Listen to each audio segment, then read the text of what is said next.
വിവാഹിതയായ സ്ത്രീയോട് വിവാഹ വാഗ്ദാനം നൽകി ലൈംഗിക ബന്ധത്തിൽ ഏർപ്പെട്ടിട്ടുണ്ടെന്നാരോപിച്ച് ബലാത്സംഗം പോലെയുള്ള കേസുകൾ ചുമത്താൻ കഴിയില്ലെന്ന് കേരള ഹൈക്കോടതി പ്രസ്താവിച്ചു.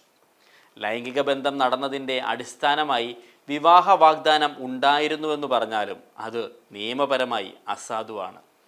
കാരണം വിവാഹിതയായ സ്ത്രീക്ക് മറ്റൊരാളുമായി വീണ്ടും വിവാഹം ചെയ്യാൻ നിയമപരമായ സാധ്യതയില്ലെന്ന് കോടതി വ്യക്തമാക്കി.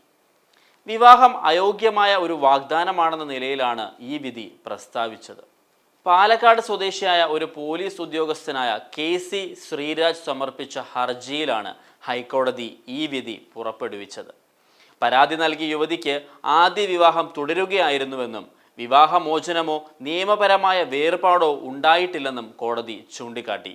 അതിനാൽ തന്നെ വിവാഹ വാഗ്ദാനത്തിൻ്റെ അടിസ്ഥാനത്തിൽ ലൈംഗിക ബന്ധം ഉണ്ടായതെന്ന പരാതിയെ മതിയായ തെളിവെന്നോ നിയമവ്യവസ്ഥയുടെ അടിസ്ഥാനമെന്നോ കണക്കാക്കാൻ കഴിയില്ലെന്നും കോടതി നിരീക്ഷിച്ചു.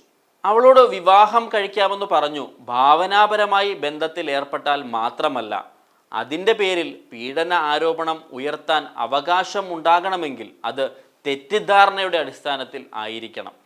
പക്ഷേ വിവാഹിതയായവളോട് വീണ്ടും വിവാഹം കഴിക്കാൻ വാഗ്ദാനം നൽകുന്നത് നിയമപരമായി അസാധുവായതിനാൽ അവിടെ തെറ്റിദ്ധാരണ ഉണ്ടാകാനോ അതിനെ ആധാരമാക്കി ലൈംഗിക ബന്ധം ശരിവെക്കാനോ കഴിയില്ലെന്നാണ് ഹൈക്കോടതിയുടെ നിലപാട്. ഈ വിധി വിവാഹ വാഗ്ദാനത്തെ അടിസ്ഥാനമാക്കി കേസുകൾ നൽകുന്ന സാഹചര്യങ്ങളിൽ സുപ്രധാനമായ നിയമമായിട്ടാണ് പരിഗണിക്കപ്പെടുന്നത്.